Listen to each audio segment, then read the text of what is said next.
masih dalam rangka memperingati Hari Lalu Lintas Bayangkara ke-67. Nanti kami juga akan berbincang dengan Direktur Keamanan dan Keselamatan atau Dirkamsel Korlantas Polri, Brigadir Jenderal Polisi Profesor Dr.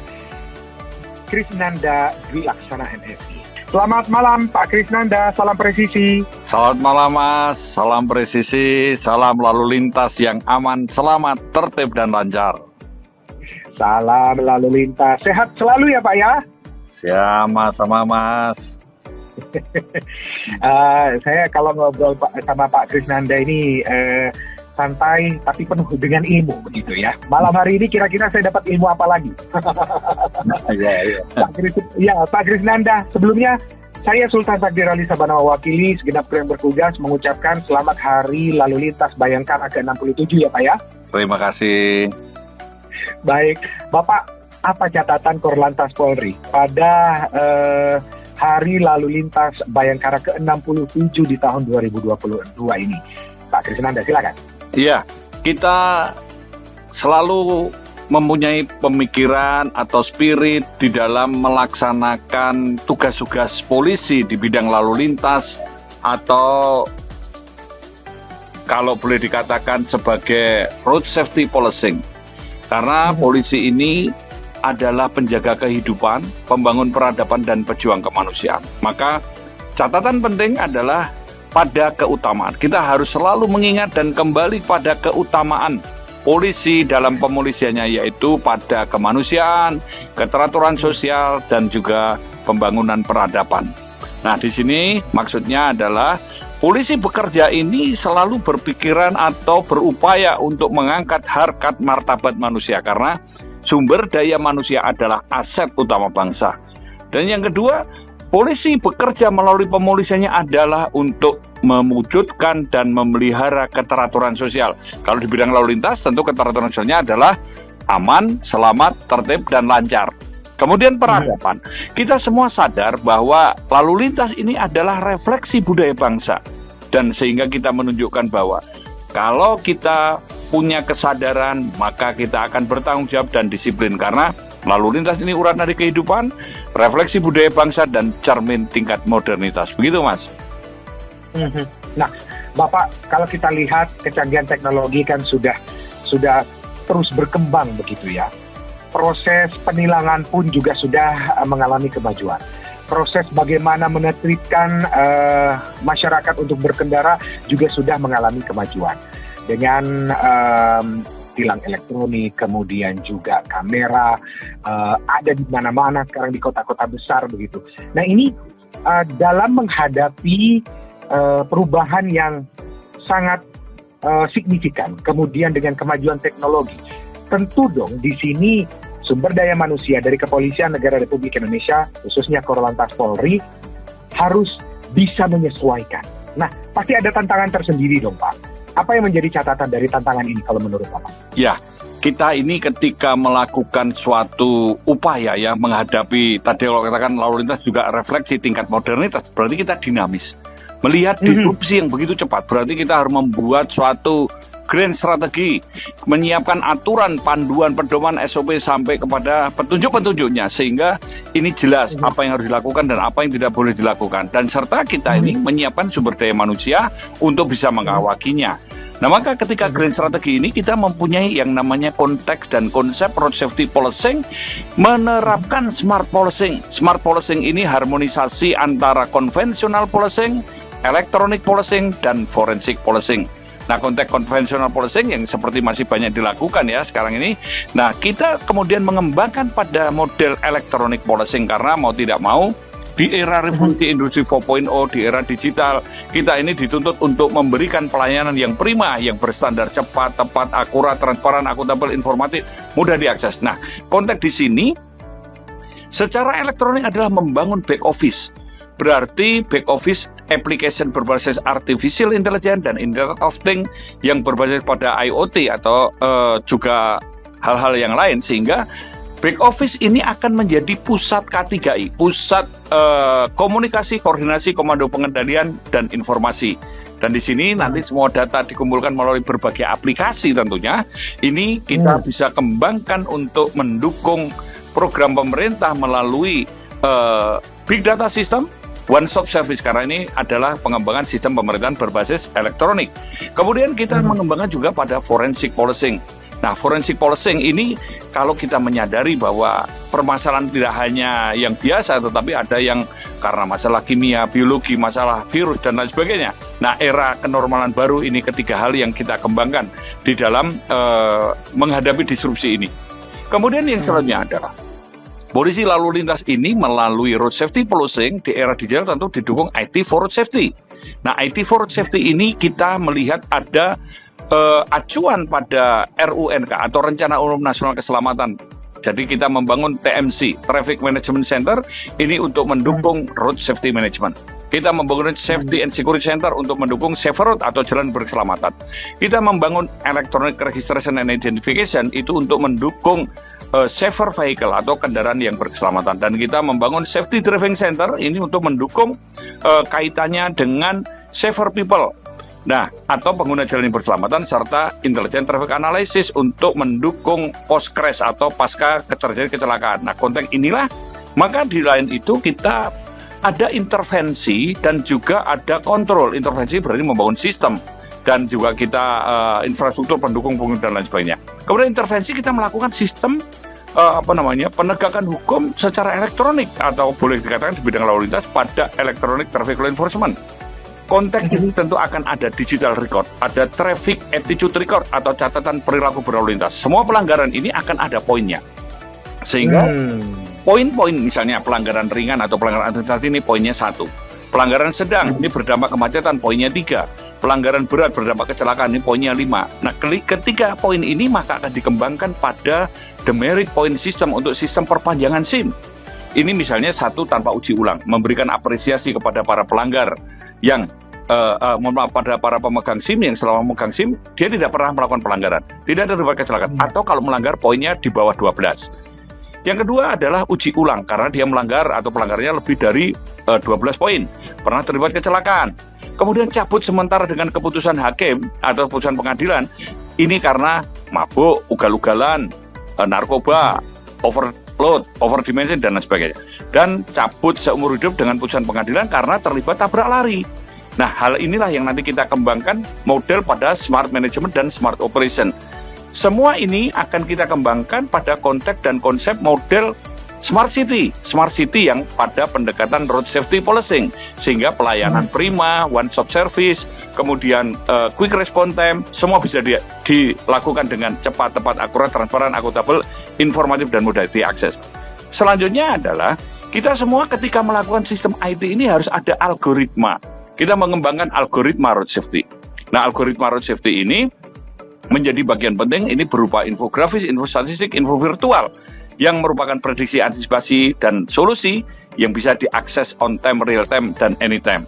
Nah, disinilah semua ini memerlukan suatu model dan sistem bagaimana pelayanan kepada publik sebagai implementasi amanat Undang-Undang Lalu Lintas Angkutan Jalan, yaitu mewujudkan lalu lintas yang aman, selamat, tertib, dan lancar. Yang kedua adalah meningkatkan kualitas keselamatan dan menurunkan tingkat fatalitas korban kecelakaan, membangun budaya tertib dan pelayanan prima di bidang lalu lintas angkutan jalan, yaitu pelayanan keamanan, pelayanan keselamatan, pelayanan hukum, pelayanan administrasi, pelayanan informasi, dan pelayanan kemanusiaan. Ya, kayak itu, Mas. Pak Kris, kalau kita lihat negara, khususnya Kepolisian Negara Republik Indonesia, untuk menunjang hal itu semua, menurut Anda pribadi nih, sudah siap atau masih ada catatan penting yang perlu diberikan masukan oleh Pak Krisnanda sendiri yang ada di tentu kalau kita melakukan perubahan ya tentu apalagi perubahan mindset ini nggak bisa langsung tiap gerak berubah gerak kan begitu ya, tapi merupakan satu proses. Tapi setidaknya kita perlu dukungan political will. Yang kedua perlu pemimpin yang transformatif, pemimpin yang berani untuk belajar dan memperbaiki kesalahan di masa lalu. Pemimpin yang siap menghadapi tuntutan, tantangan, ancaman, bahkan harapan di masa kini. Dan pemimpin yang mampu untuk menyiapkan masa depan yang lebih baik. Yang ketiga, perlu tim transformasi atau tim manajemen atau backup system atau backup tim untuk melihat, mendorong mana yang sudah baik kita tingkatkan, yang belum baik kita backup supaya untuk maju. Kemudian perlu ada sumber daya manusia yang bisa, boleh saya katakan, profesional, cerdas, bermoral, dan modern. Arti profesional adalah ahli, memiliki kemampuan, keterampilan, punya kompetensi. Yang kedua adalah cerdas, berarti kreatif dan inovatif.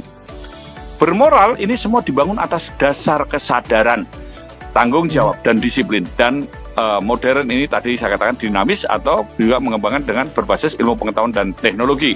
Kemudian yang selanjutnya adalah perlu infrastruktur dan sistem-sistem pendukungnya, sehingga dibangun dengan sistem-sistem ini akan, boleh dikatakan kita ini bukan mau merubah atau mengetahui niat. Kalau konsepnya yang sangat boleh dikatakan kritikal ya, N dan K itu crime atau pelanggaran, niat dan kesempatan itu violation atau crime. Nah, yang kita olah ini adalah kesempatan, meminimalisir sekecil mungkin terjadinya peluang kesempatan untuk menyimpang atau melanggar. Dan ini dilakukan melalui dengan sistem-sistem tadi dan infrastruktur.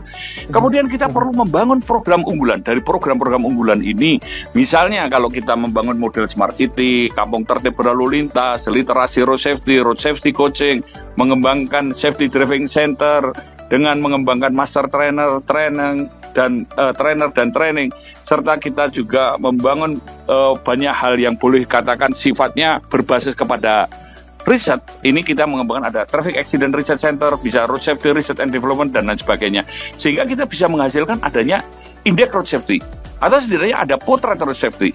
Nah, sehingga dari itulah kita dari pilot project, dari program unggulan kita terapkan pada pilot project, sehingga ada proyek percontohan. Ini yang selalu dimonitoring dan evaluasi dari tim-tim yang ada, tim transformasi khususnya, sehingga hasil evaluasi dan analisanya nanti bisa dikembangkan untuk kepada daerah lain. Sehingga Indonesia ini, kalau kita melihat, tidak dipukul rata, satu prinsip 1000 gaya. Ini yang harus dilakukan. Kita juga perlu melihat corak masyarakat dan kebudayaannya. Jadi artinya rasa keadilan, kebutuhan keamanan, rasa aman ini bisa disesuaikan dengan kearifan lokal. Kita juga bisa membangun local heroes, orang-orang yang pada tingkat lokal yang memiliki kepekaan, kepedulian, dan juga bela rasa akan road safety. Karena kita sekarang mengatakan bukan hanya bagaimana atau apa, tetapi juga membangun siapa. Karena sumber daya manusia adalah aset utama bangsa, dan ini juga bagian dari implementasi konstitusi negara kita, salah satunya dalam rangka untuk mencerdaskan kehidupan bangsa. Saya melihat ini Pak, semakin ke sini banyak polisi yang mempunyai kreativitas tinggi dalam memberikan pendidikan,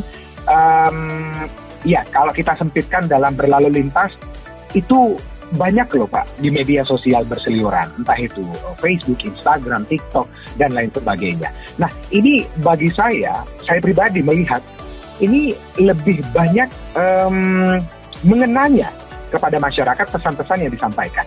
Nah, melihat hal ini Bapak, sambutan dari masyarakat pun juga hangat ketika sosialisasi tidak lagi door to door ke sekolah-sekolah atau perusahaan-perusahaan atau ke pasar-pasar, tapi ini jangkauannya lebih luas karena kita berbicara media sosial. Nah, apakah dari sini Kepolisian Negara Republik Indonesia akan memberikan reward tersendiri bagi mereka yang mempunyai kreativitas, tidak hanya dalam bentuk inovasi, tapi juga mereka yang kreatif dalam memberikan sosialisasi kepada masyarakat?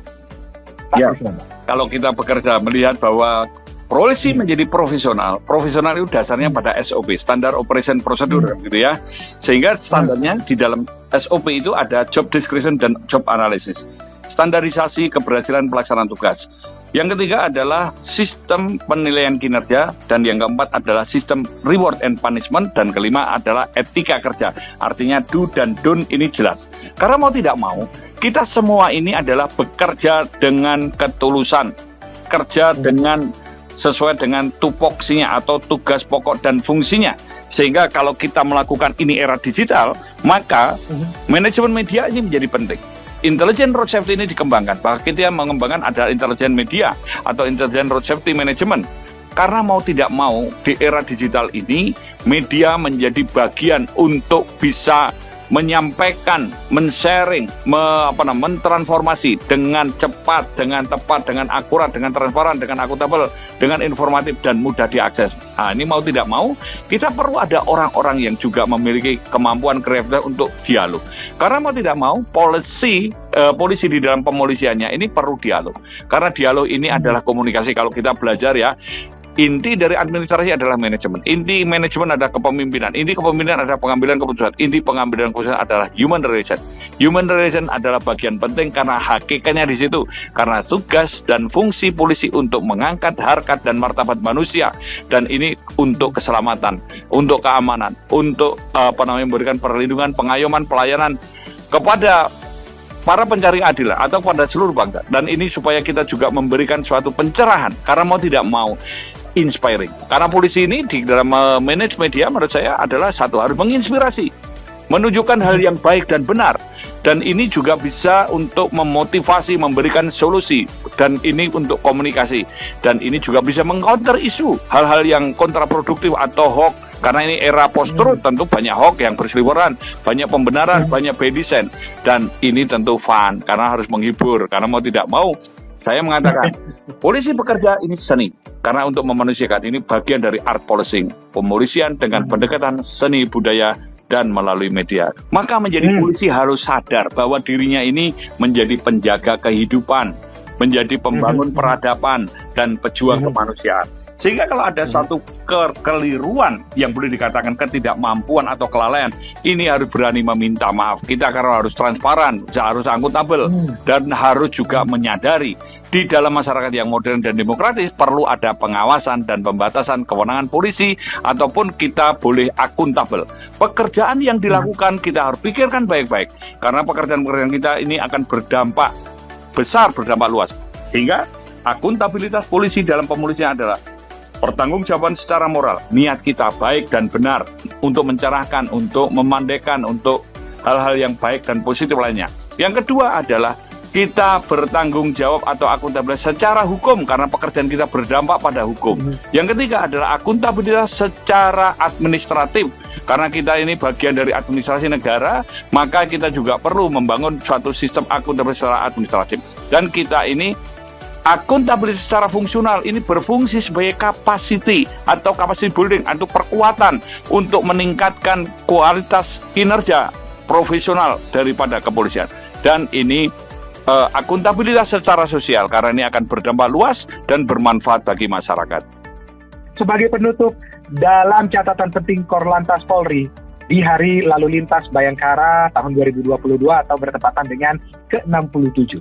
Silakan sebagai penutup. Iya, kita semua harus sadar bahwa kita ketika berlalu lintas ini bisa menjadi korban, bisa menjadi pelaku yang merusak, menghambat, bahkan mematikan produktivitas kita maupun orang lain. Oleh sebab itu, kita harus sadar bahwa keselamatan adalah yang pertama dan utama, dan kita harus gelorakan stop pelanggaran, stop kecelakaan, dan keselamatan untuk kemanusiaan.